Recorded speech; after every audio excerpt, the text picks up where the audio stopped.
Olá, graça e paz. Esse é o programa Texto e Contexto, um programa que acontece no ambiente virtual da Igreja Adventista da Promessa, onde nós conversamos sobre temas de natureza doutrinária e teológica. Eu sou o pastor Eleilton e é uma alegria ter você por aqui. Aproveite esse momento inicial do programa Texto e Contexto para compartilhar o link do programa com seus amigos, familiares, para que mais gente seja abençoada e alcançada com esse conteúdo que será apresentado no programa Texto e Contexto de hoje. Como você sabe, nos programas desse mês, nós temos falado sobre a pessoa e a obra do Senhor Jesus Cristo. E hoje, no terceiro programa do mês, continuaremos a tratar sobre esse tema, sempre, como você também já conhece, com convidados que nos ajudam nessa conversa, nesse bate-papo, sempre à luz da Escritura Sagrada. E para o programa de hoje, nós temos a alegria de ter conosco aqui pastor Fabiano e pastor Júnior. Sejam muito bem-vindos ao programa Texto e Contexto.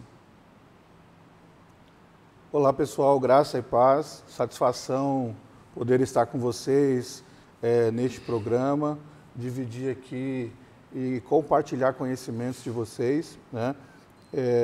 Acredito que a gente vai ter um programa muito produtivo, espero que a gente tenha um programa onde a gente consiga realmente tratar do assunto e tirar as dúvidas que o pessoal possa ter. É uma alegria, realmente, uma satisfação poder compartilhar com vocês. Pastor Eleilton, pastor Júnior, uma alegria estar com vocês aqui, graças a Deus, aqueles que estão interagindo conosco, é muito bom estar com vocês nesse programa, e num ambiente, no contexto que se fala muito no mundo sobre pandemia, fala-se sobre vacina, fala-se sobre política, e nós vamos falar aqui sobre Jesus, que é o pilar de todas as coisas e que é um tema que jamais deve deixar de ser falado. Então, eu tenho a certeza, assim como o pastor Júnior colocou, que esse é um assunto muito importante e também tenho a certeza de que você que está nos acompanhando vai ser edificado e vai ser abençoado, mas que nós iremos passar alguns momentos aqui estudando esse tema. Muito bom. Vamos então começar o nosso programa de hoje, vamos começar a falar sobre os temas de hoje. Bom, como você sabe, nesse mês de dezembro costuma-se falar muito a respeito de Jesus. Nós temos comentado isso aqui no programa, especialmente por conta do Natal, fala-se muito a respeito de Cristo. Mas a pergunta que nós estamos fazendo no programa Texto e Contexto desse mês é: o que se fala sobre Jesus? É realmente aquilo que a Bíblia diz sobre Jesus? As pessoas sabem quem realmente é o Senhor Jesus, à luz daquilo que a Escritura Sagrada diz? Então, por isso nós temos refletido esse mês sobre esse tema, a pessoa e a obra do Senhor Jesus. Já tivemos 2 programas aqui, pastores, em que nós falamos sobre a pessoa de Cristo. Estudamos aqui sobre a divindade dele no primeiro programa e sobre a humanidade de Cristo no segundo programa. E chegamos àquela conclusão da teologia e da Bíblia, que Cristo é perfeitamente Deus e perfeitamente homem, e isso numa só pessoa. A partir desse programa, que é o terceiro da série, nós vamos começar a falar então sobre a obra de Cristo, destrinchar um pouco o que a Bíblia fala sobre a obra do Senhor Jesus. E aí nós decidimos, para falar sobre a obra de Cristo, dividir a obra de Cristo em 2 períodos, que é a divisão clássica da teologia sistemática. A teologia sistemática ela divide, você que nos assiste, que de repente não tem essa familiaridade, a teologia sistemática divide a obra de Cristo em 2 períodos, o período da humilhação e o período da exaltação. E aí pega todas as etapas da obra e coloca dentro de um desses 2 períodos. Então hoje nós vamos falar sobre aquelas etapas da obra de Cristo ligadas ao período da humilhação.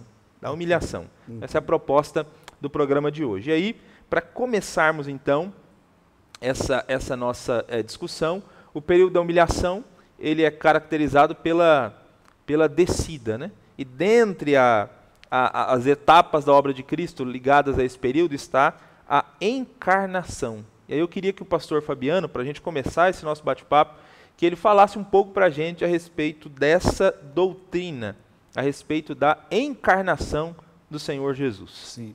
Eu gostaria de convidá-los a acompanhar no Evangelho de João, capítulo 1, verso 1, e também o versículo 14 do Evangelho de João, capítulo 1, que diz assim, ó, no princípio era a palavra, e a palavra estava com Deus, e a palavra era Deus. Aquele que é a palavra tornou-se carne e viveu entre nós. Vimos a sua glória, glória como do unigênito, vindo do Pai, cheio de graça e de verdade. Esses dois textos são baliza para falar sobre a encarnação de Jesus Cristo. Quando a gente estuda sobre cristologia, a doutrina da encarnação é muito importante. O Deus, a divindade que se faz ser humano. É dizer que o intocável se torna tocável. O rei se torna servo, no caso de Jesus Cristo. É aquele que deixou a coroa de rei para colocar a coroa de espinhos. É aquele que deixou a sua roupa de rei e majestade no céu para aqui na terra usar a roupa de um servo e servir. Então, a doutrina da encarnação é exatamente isso. É Deus que se fez carne, ou seja, se fez humano. Agora, qual foi a grande razão? Nasce essa pergunta, qual foi a grande razão por que Deus se fez humano? Existem pelo menos, são várias as razões, mas eu quero citar aqui pelo menos 3 para pontuar esse tema aqui. A primeira está aqui em 1 Timóteo, capítulo 1, versículo 15, que diz assim, esta é uma palavra fiel e digna de toda aceitação, que Cristo Jesus veio ao mundo para salvar os pecadores. Aí Paulo vai falar de qual eu sou o principal. Então, por que Deus se fez carne, se tornou humano? Para salvar o pecador, para salvar o ser humano. Essa foi a real e principal razão, por isso que Jesus, aqui desse mundo, constantemente anunciou o Evangelho para salvar a humanidade. Então, esse sacrifício, essa encarnação se fez necessária para salvar a toda a humanidade. Agora, existe uma outra razão também que eu quero colocar para vocês aqui, que está no texto de 1 João, capítulo 1, verso 1, que é o que era desde o princípio, o que ouvimos, o que vimos com os nossos olhos, o que contemplamos e as nossas mãos apalparam. Isto proclamamos a respeito da palavra da vida. Bom, a primeira razão é que Jesus veio para nos salvar. A segunda é a identificação. Eu gosto muito desse texto, eu fico imaginando aqui, João falando assim, nós vimos Jesus, nós tocamos nele, nós sentimos ele, nós andamos com ele, bebemos com ele. Então, imagina aí, Deus, o Criador, poderoso, santo, ele no processo de encarnação, se fez humano e andou com o ser humano. O Criador anda com a sua criatura, o Criador ele bebe com a sua criatura, ele se relaciona. Deus sempre quis se identificar ali, ter essa identificação com o ser humano olha para o Criador e se identifica com ele. Então é muito interessante, quando nós pensamos na doutrina da encarnação, refletir esses dois pilares, Jesus, Deus se fez carne para salvar, para nos salvar, se fez carne também para termos identificação. Então, quando a gente aborda a identificação, fica claro que Deus conhece os nossos dilemas como seres humanos, Jesus sabe o que é um luto, Jesus sabe o que é uma dor, Jesus sabe o que é a dor de uma enfermidade, sabe o que é passar fome, o que é passar sede. Então, há muita identificação humana com Cristo Jesus. Por fim, eu quero colocar mais um item que eu julgo também aqui ser importante, porque a encarnação...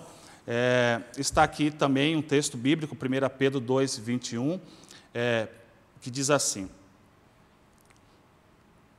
porque para isso fosse chamados, pois também Cristo padeceu por nós, deixando-nos exemplo. Então você olha para um Deus que se fez carne, e o texto vai continuar, se ler o versículo 22, vai falar que ele não cometeu pecado e engano nenhum saiu da sua boca. Então, ele foi perfeito. E o fato dele ter se encarnado e nos salvou, ele é a referência para a nossa vida. Então, quando se trata da referência para o cristianismo, para a vida cristã, é Jesus Cristo. Então, Jesus não cometeu pecado, então nós precisamos seguir os seus passos. Jesus nos deu um exemplo de vida cristã. Como nós devemos nos comportar diante da vida, como nós devemos nos comportar diante do pecado, como nós devemos nos relacionar uns com os outros, como que nós devemos olhar para a sociedade, qual é o olhar que nós devemos olhar para ela. Jesus sempre teve esse olhar de amor, de misericórdia. Jesus nos deixa esse exemplo de vida cristã. Então, eu entendo que essas são, de várias razões, pastor Eleilton, pastor Júnior, que nós poderíamos citar aqui, eu penso que essas três, e principalmente, né, ele se encarnou para nos salvar, se fez homem, conhece as nossas dores, e estamos hoje vivos e estamos aqui juntos por causa da graça do Senhor Jesus. Dentro dessa explanação do pastor Fabiano, muito bem feita, tem podemos dizer assim, um escolástico chamado Anselmo de Cantuária, Anselmo de Canterbury. Anselmo de Canterbury, ele tem um livro escrito Cur Deus Homo, tema latino, Cur Deus Homo. E aí é Por que Deus se fez homem? Uhum. E ele, nesse texto, nesse livro, ele discorre todas essas nuances, né, bíblicas, e ele conclui dizendo, olha, por que Deus fez homem? Deus fez homem para nos salvar. Né? Então, basicamente, essa é a conclusão dele. Né? Muito bom, muito legal. Sabe que eu costumo dizer, quando tenho a oportunidade de falar sobre esse tema, relacionado à obra de Cristo, que uma das etapas da obra de Cristo que mais me fascina é a encarnação. É pensar né, em Deus se fazendo gente, né? Pensar em Deus de fraldas, né? Uma manjedoura, pensar em Deus tomando uma sopa, né? Enfim. Gugu Dadá, né? Deus falando Gugu Dadá. Gugu Dadá, aprendendo a dar os primeiros passos, né? Eu acho essa doutrina fantástica, né? A doutrina da encarnação.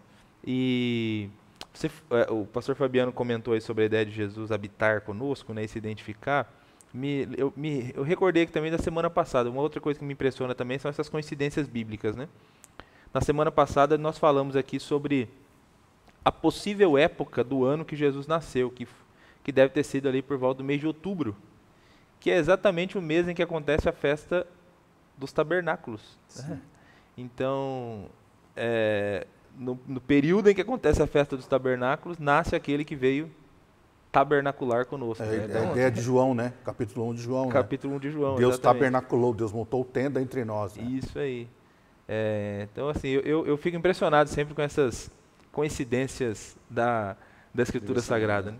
Bom, mas em relação à doutrina da encarnação, existe muito debate na história, né, para tentar entender corretamente essa doutrina, né, a doutrina da encarnação. Paulo, escrevendo sobre esse tema, no capítulo 2 aos Filipenses, ele diz que Cristo se esvaziou, né, principalmente essa expressão, né, Sim. Que fala que Jesus se esvaziou. A grande pergunta é, Jesus se esvaziou do quê? Né? Ao longo da história, houveram várias tentativas de tentar responder essa questão. Né? Do que Cristo se esvazia para se encarnar, para se fazer gente? Eu queria que o pastor Júnior nos ajudasse um pouco com essas questões. É uma questão bem palpitante mesmo. Né? A gente vai para a história da igreja, desde os primórdios da história da igreja, nós vamos perceber que muita gente tentou responder essa pergunta. Uma coisa que eu sempre digo assim, a gente não pode culpar os pais da igreja pelos erros deles, até porque a teologia estava sendo construída. Né? Nós temos que olhar sempre com um olhar de misericórdia. Não misericórdia com relação à heresia, né? Mas a postura, a conduta deles. Né? Quando nós olhamos o texto e analisamos o texto e analisamos o ministério de Cristo como um todo, nós vamos chegar à conclusão de que ele esvaziou do quê? Ele esvaziou, por exemplo, de atributos que ele tinha no céu. Então, ele abre mão, né, de atributos que ele tinha no céu, se humilha, né, porque imagina, o pastor Fabiano colocou aqui, ele abre mão da riqueza, da glória, da coroa, da realeza, para vir para cá. Né? Então, ele esvazia-se dos atributos de onisciência, onipresença, onipotência, né? Ele vai se esvaziando dessas riquezas espirituais, essas riquezas que ele usufruía no céu. Então ele abre mão disso. Abrir mão do uso, né? Do uso. Do uso desses Desses atributos, né? Para poder se encarnar, né? Que teologicamente nós chamamos de atributos incomunicáveis de Deus, que Cristo possui por ser Deus, né? Então ele abre mão disso e vem para a Terra. Como foi citado assim, ao longo da história, tentativas equivocadas de explicar, né, a situação toda, nós vamos encontrar, por exemplo, o docetismo. O docetismo foi uma doutrina que deu muita ênfase. Docetismo vem do grego dokeu parecido, né? Então, os docetistas, os docetas, eles não acreditam que Jesus tenha morrido na cruz, por exemplo. Justamente corroborando com aquilo que você falou, porque para muitas pessoas é algo absurdo imaginar que Deus tenha vindo, tenha nascido, tenha encarnado, tenha passado fome, tenha passado frio, tenha aprendido a andar. Então, para eles, para muita gente, crer num Deus assim é fragilizar demais Deus, né? E as pessoas têm uma coisa de Deus não tem essa fragilidade. Então, Deus não pode morrer na cruz. Então, quem morre na cruz? Para os docetistas, foi alguém parecido com ele. Então, não foi Jesus, foi alguém parecido. E se a gente voltar na história, a gente vai se deparar com os gnósticos, por exemplo, que não acreditavam que Jesus tinha uma vida carnal, porque toda a carne é má. Um pouquinho mais para frente, o maniqueísmo, que prega que a matéria é má. Você vai voltando, pegando o fio da meada, vamos chegar lá no platonismo, o platonismo metafísico, que prega uma certa debilidade do material. Mais para trás ainda, vamos nos deparar com as filosofias orientais, que sempre pregavam a limitação e a impureza carnal humana, né? Então, como você vai associar o Cristo Todo-Poderoso a uma coisa ruim? Então, esse era o grande medo. Isso vai dar origem a várias doutrinas.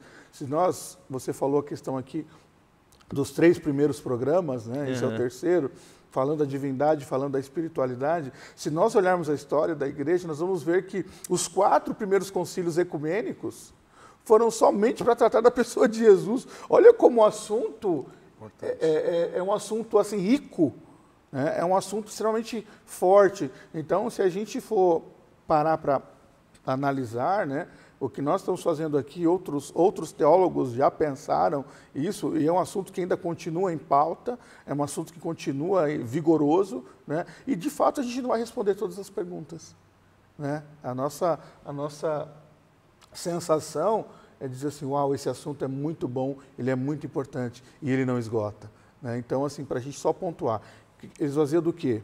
Né?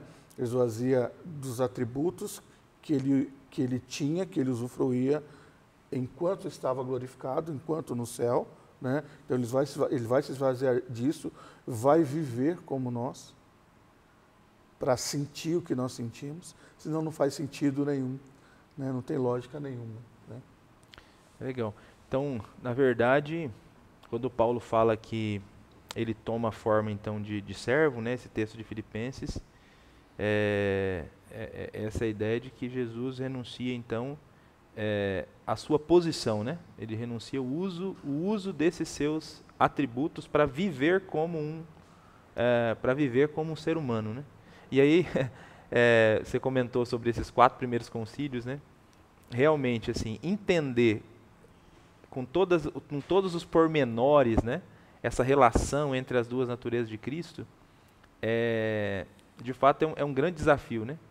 E vai continuar sendo, sempre, porque nós somos humanos tentando entender o ilimitado, né? O humano tentando entender o divino, né? Então nós nunca, de fato, teremos todas as respostas. É um tema realmente desafiador, né? Especialmente pensar na relação entre as duas naturezas. Né? Só dentro dessa expectativa ainda, dentro dessa doutrina surgiu o monarquianismo modal, que partia de um Deus indivisível, e Jesus, então, ele não é divino.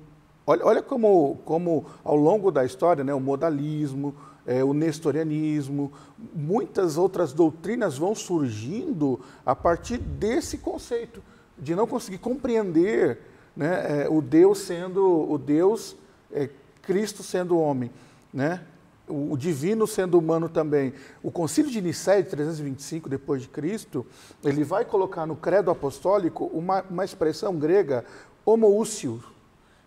Cristo é homoúcios com Deus. O que significa isso? Cristo é da mesma natureza de Deus. Então essa frase foi uma frase, essa palavra foi uma palavra-chave para entender desde o Concílio de Nicéia, porque havia muita dificuldade.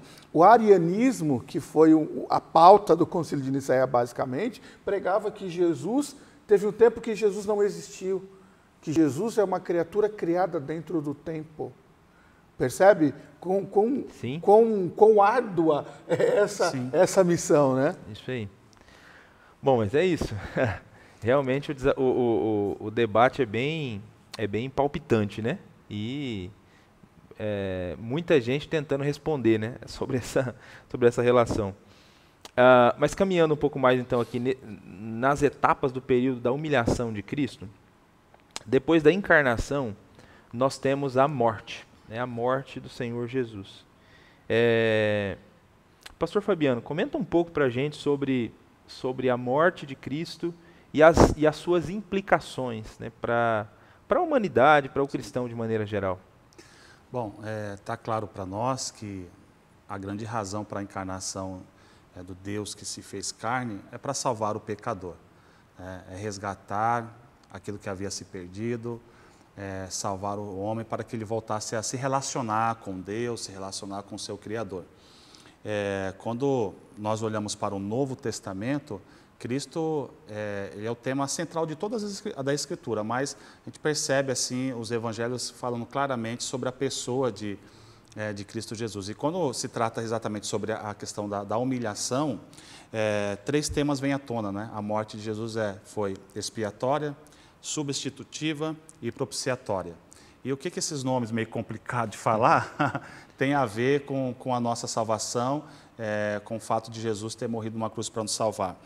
Quando nós olhamos aqui a palavra substituição, a gente lembra do Antigo Testamento, né, que o sacerdote oferecia os sacrifícios, e eles eram, muitos deles anuais, mas tinha que fazer novamente. O sacrifício era imperfeito, o sacerdote era imperfeito. Então, quando nós pensamos nessa palavra substituição, pensamos então no Deus que se fez carne, o sumo sacerdote Jesus Cristo, que não só ofereceu o sacrifício, mas ele era o sacrifício. Ele era o sacrifício. Então, ele não havendo mais a necessidade de sacrifícios, né, para o resgate do pecado. Jesus foi o Cordeiro puro e imaculado. Agora, não só a questão, ele não só substituiu aquele dos sacrifícios anuais, mas ele também substituiu a mim e você naquela cruz, porque quem era para estar crucificado era eu, era você. Então ele levou toda a culpa por amor a nós. O segundo item aqui é a doutrina da expiação, né? Aí eu vou para Gálatas 4, versículo 5, que ele fala que para resgatar os que estavam sobre a lei, a fim de que recebêssemos a adoção de filhos, né? Nesse texto aqui, a palavra resgatar, ela tem a ideia de libertar mediante pagar um preço, né? Imagina assim, a gente estava morto por causa dos nossos delitos e pecados, numa situação assim, deprimente. Jesus vai lá, nos dá a vida novamente, e não só nos dá vida, mas nos dá uma nova oportunidade. O preço foi pago, né? A nossa vida ela tem valor, ela é preciosa, né? Jesus, ele expiou seu sangue e perdoou todos os nossos pecados naquela cruz. Então, eu penso, quando eu olho e analiso esse tema, ele é muito forte para nós, é um tema muito espiritual, porque é dizer assim, Eleilton, a sua dívida foi cancelada, irmão. A sua dívida foi cancelada. O preço foi pago. Jesus morreu pela humanidade, dando uma nova chance. Então,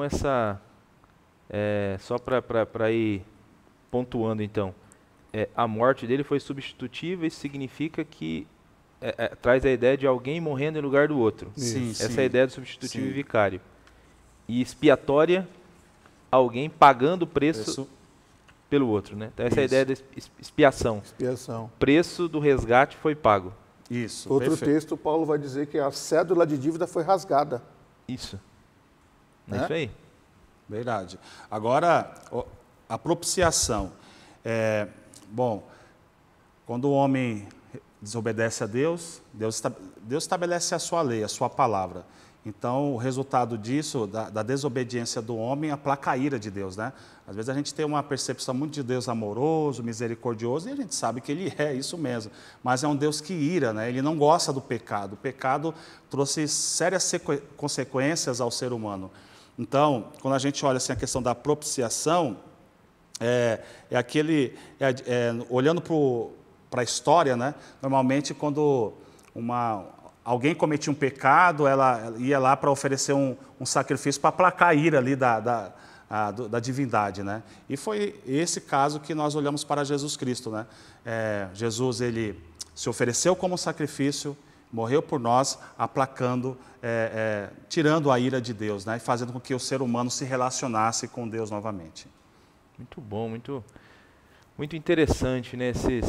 Esses pormenores que a Bíblia Sagrada apresenta para a gente sobre a morte de Cristo, né? Então ele morreu em nosso lugar, ele pagou o nosso preço e ele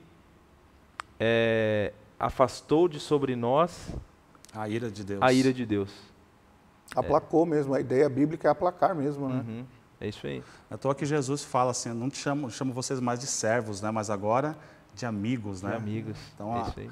O relacionamento de amigos, ele é íntimo, né? A intimidade.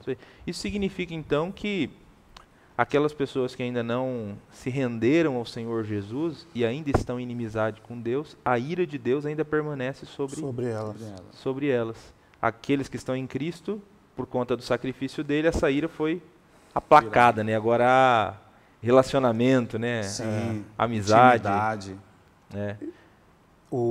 A ideia de justificação, né? Bebe um pouco dessa fonte, né? Quando Paulo fala lá em Romanos capítulo 1, né? A justificação, a justiça com a qual Deus nos justifica, né? O conceito de Paulo ali é um conceito forense, é um conceito de alguém que, um conceito de lei mesmo, né? Sim. Alguém que pode decretar inocência ou culpa, né? Então, Paulo diz que Deus, ele nos justifica. Só Ele pode decretar inocência ou culpa. E Ele olha para nós através da cruz e diz assim, absolvido. É um negócio excepcional, né? Verdade. Fantástico, é isso aí. Bom, Pastor Júnior, a morte de Jesus, é lógico que olhando para esses conceitos todos que foram apresentados, parece que a resposta já é óbvia, né, dessa pergunta que eu vou fazer. Mas eu vou fazer esse mesmo para deixar mais claro ainda. Uhum. A morte de Jesus, ela era mesmo necessária? Tem gente que às vezes faz essa pergunta, né? Se Deus não poderia simplesmente nos salvar de outra maneira, né? Criar outro mecanismo. Outro mecanismo. A morte era mesmo necessária, a morte de Jesus? A resposta é simples, né? Resposta sim, claro que sim. Né? Por que sim? Sim, porque Deus, ele estipulou esse método, foi um método estipulado por Deus. Se nós pegarmos lá desde a primeira ação pecaminosa de Adão, como foi o processo para a expiação do pecado ali? Como foi o processo qual é o processo que Deus utiliza para colocar a casa em ordem de novo? Não é o sacrifício? O sacrifício, fez da pele, fez roupas, aquela coisa toda. Quando olhamos para o Êxodo, o que acontece na libertação do povo do Egito? Não tem sacrifício ali? A Páscoa, aquela coisa toda. Então, usando essa linguagem tipológica, que é uma linguagem que a Bíblia está cheia dela, né? Ela vai nos apontar exatamente isso, né? E uma coisa que mais me impacta assim, na leitura da Escritura é o capítulo 53 do profeta Isaías. Como Deus lida com o pecado. É uma coisa assim, para a gente, é assustadora a forma como Deus lida. Porque Deus envia o Filho dele é moído pelas nossas transgressões. É essa a expressão que o profeta utiliza. Então, assim, pecado é coisa séria para Deus, né? Então, sim, a morte dele era necessária, foi necessária para aplacar a ira, para cumprir o propósito de Deus, o propósito que Deus estipulou, o processo que Deus idealizou, né? Que Deus colocou como prerrogativa para a expiação de pecados, né? Para tirar a nossa inimizade. Que, olha só, imagina, né? Eu me peguei pensando nisso algumas vezes. Cara, nós éramos inimigos de Deus. Como é que consegue viver com uma inimizade com Deus? Então Jesus nos torna amigos de Deus, restabelece a nossa relação com Deus, a relação que foi perdida lá no Éden, porque ali uma perca de conexão, né, para usar um termo moderno, caiu ali a internet e não voltou mais, né? Perdeu a conexão completamente, a conexão só é retomada em Cristo Jesus novamente. A senha é a cruz, né? É a cruz. Né? Para recuperar a conexão. Recuperou, cara, a única forma de recuperar, né? Então, é a forma de nos tirar do pecado, né? Porque a própria Escritura afirma que nós andávamos mortos em nossos delitos e pecados. Muda a nossa história, muda a nossa trajetória, né? Hoje não há um referencial. O próprio, voltando lá no profeta Isaías, diz que o povo andava como ovelha sem pastor. Olha que coisa insana.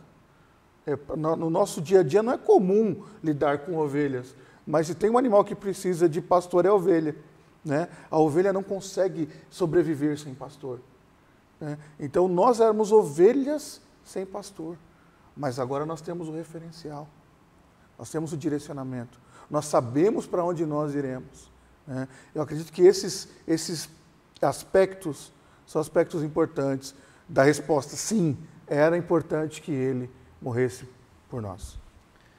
Legal, e graças a Deus que ele morreu, né? Que Deus elaborou esse plano para que a gente fosse redimido e salvo, né? Graças a Deus que o próprio Cristo também, né, se colocou à disposição para isso, né? E se ofereceu voluntariamente para a nossa salvação. Eu entendo que é muito difícil na cabeça de muita gente entender isso, né?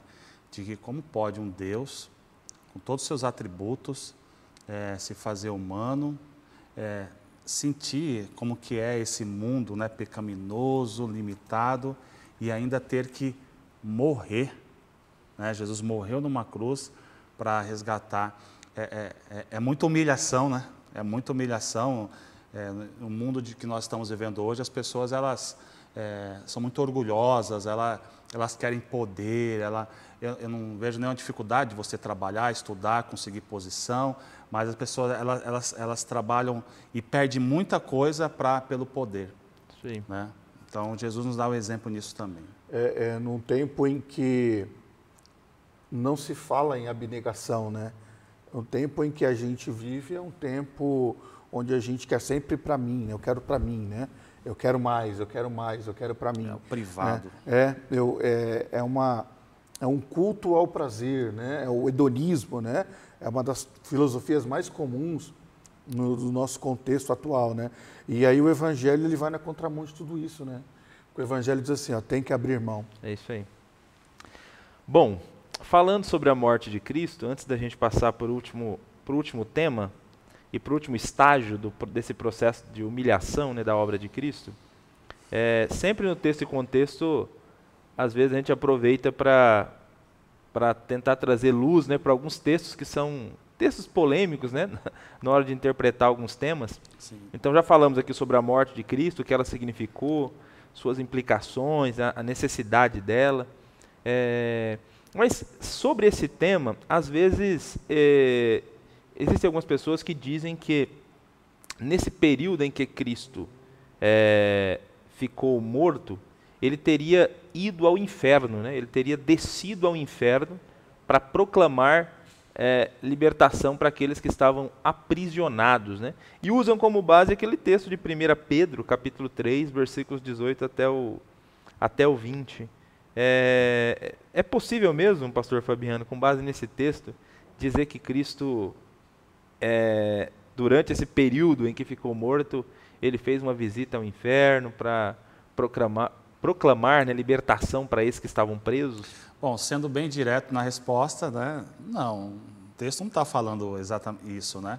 Mas eu quero convidar vocês a me acompanhar aqui, né, para juntos aqui formar o raciocínio aqui, que nós entendemos que seja o correto para esse texto. Ó, o texto diz assim, ó, 1 de Pedro, capítulo 3, 18 ao 20, diz assim: pois também Cristo padeceu uma única vez pelos pecados, o justo pelos injustos, para conduzir vocês a Deus, morto sim na carne, mas vivificado no Espírito, no qual também foi e pregou aos espíritos em prisão, os quais noutro tempo foram desobedientes, quando Deus aguardava com paciência nos dias de Noé, enquanto se preparava a arca, na qual poucas pessoas, apenas 8, foram salvas através da água. Bom, a gente tem que tomar muito cuidado, né, de tentar, porque a gente pode fazer com que excluir Jesus do Antigo Testamento, né, mas ele está lá. Ele está oculto ali, mas ele está por ali. Jesus Cristo está ali no Antigo Testamento. E lógico que quando nós olhamos o Novo Testamento, está explícito ali Jesus Cristo e as suas ações. Mas ele atua também, porque ele é Deus também na Antiga Aliança. Por que eu estou dizendo isso? Porque quando nós olhamos esse texto assim, ele foi e pregou aos espíritos em prisão. Espírito aqui, entendemos que são pessoas, e prisão é pecado. E o texto vai dizer também aqui, ó, no seu contexto aqui, ó, que no outro tempo foram desobedientes. E que tempo é esse? Né? O tempo vai dizer aqui, na época de Noé, diz que Deus aguardava com paciência, né? Imagine como deve ser a paciência de Deus. Nós somos já muito impacientes e Deus aqui foi muito paciente. E para nós aqui, nós entendemos que nesse caso aqui era o próprio Cristo através de Noé pregando ali, né? Então, os espíritos são as pessoas e a prisão aqui é o pecado. As pessoas estavam dominadas pelo pecado naquela época e Cristo, por intermédio de Noé, falou sobre a salvação para eles. Então, em suma, é o que nós entendemos sobre esse texto. Ele foi e pregou os espíritos em prisão, então é Cristo pregando por meio de Noé, através de Noé, para aquela geração pecadora que viveu em sua época, lá na época de Noé. Isso. Até porque, assim, biblicamente, não dá para imaginar que no inferno tem espíritos lá, né? Espírito, porque assim, a nossa crença bíblica é que quando a pessoa morre, o espírito volta para Deus. Então você não tem nada ali. É um lugar, né? Um inferno, que é uma palavra latina, né? Dentro da terra, né? Você não tem essa ideia de tem gente lá, espírito lá. Não existe um estágio intermediário consciente, né? Não. Não existe isso. Exatamente. Jesus até foi ao inferno mesmo, né? Como diz Atos 2 lá, mas inferno nesse sentido de sepultura, né? De sepultura, né? Sim. Mas não como um lugar onde existem espíritos vagando, conscientes, e ele foi pregar, né? Isso aí é uma heresia, então, né? Imagina Jesus chegar lá com o estudo bíblico. Vim fazer um estudo bíblico com vocês aqui. Não tem lógica bíblica, né? Você vê como que há muitas distorções no tema cristologia, né? Sim. Por isso que a importância de tratar esse assunto, não só aqui, eu acho que aqui ele vai alavancar para que nas igrejas locais, né, nas comunidades locais, se fale, né, nos encontros de pequeno grupo, fale também sobre esse assunto, que é primordial para a vida cristã, porque, infelizmente, alguns são bem pontuados, mas alguns deslizes, né, assim, tocando nesse assunto de distorções sobre o tema de Jesus Cristo. E esse é um deles grave, né? Isso aí. Bom, vamos caminhar então para o final dessa nossa conversa sobre o período da humilhação de Cristo. E eu queria que o pastor Júnior falasse para a gente um pouco sobre o último estágio da humilhação, né? Então, como você tem percebido, o período da humilhação, a característica dele é a descida, né? Nós estamos estudando aqui estágio da obra de Cristo em que ele fez parte desse processo de humilhação, de Deus se fazendo gente. Então, a encarnação, a morte, e agora eu queria que o pastor Júnior falasse para a gente sobre o sepultamento, né? Porque esse é o estágio final do período da humilhação de Cristo. Muito bem. Então, basicamente é isso, é o último estágio, né? Ele cumpriu o ministério dele, ele veio, desceu, né, tabernaculou, como nós dissemos no começo, viveu e morreu, né? Morreu, foi colocado na sepultura. Volto lá no texto do profeta Isaías, capítulo 53, que queriam eliminar a sua morte, mas com os ricos foi sepultado, né? A cruz é uma humilhação, a morte cruz é uma morte humilhante, mas mais humilhante do que a morte cruz é você não ter uma sepultura. Não ter uma sepultura. Então, seria muito mais ser enterrado como um indigente, né? Então, o profeta diz que queriam eliminar a existência dele, só que ele foi foi sepultado como os ricos, né? Mas não deixa de ser humilhação, né? Não deixa. Para ele, para o Cristo, não deixou de ser uma humilhação, né? Então, imagina aquele que é o rei, que reina soberanamente sobre todas as coisas, de repente ele se encontra num sepulcro. De repente ele está num lugar frio, gelado, né? Sem amparo. Imagina como é essa situação, né? Então a gente entende que realmente esse foi o último estágio, né? O estágio em que ele realmente deixa ali, né, toda a sua humanidade, manifesta toda a sua humanidade, né?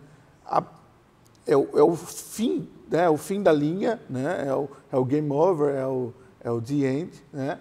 Mas a partir daquele momento começa uma nova história, né? E a gente não vai antecipar aqui essa nova história, mas é isso, né? Assim, resumindo, né?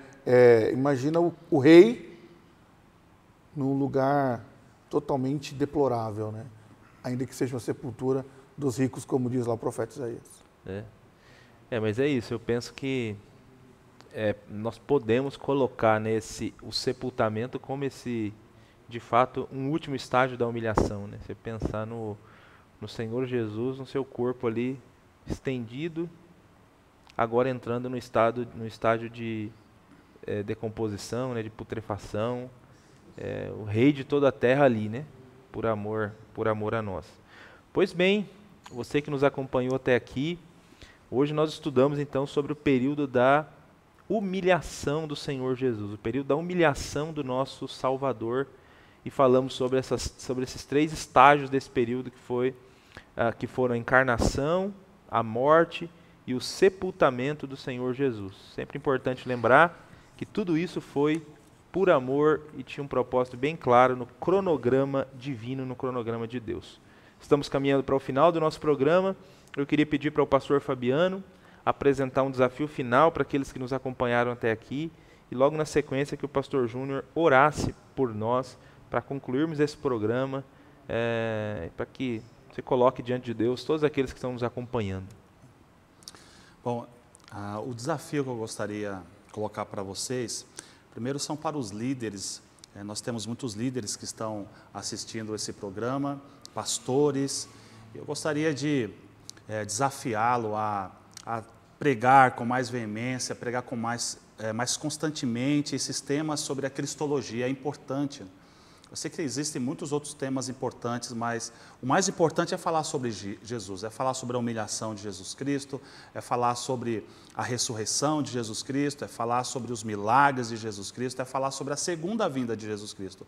Então eu desafio vocês, pastores e líderes, a usarem dos púlpitos, né, para ministrarem falando sobre a pessoa de Jesus Cristo. O púlpito é para exaltar a Deus, é para pregar o Evangelho.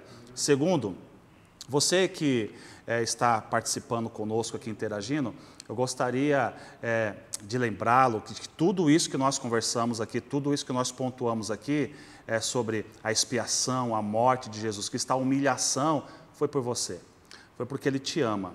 Então você que já está na igreja, já está servindo a Deus já há um bom tempo, não esqueça nunca do amor de Deus por você. Porque a Bíblia diz, porque Deus amou o mundo de tal maneira que deu seu único Filho para salvar você, para me salvar.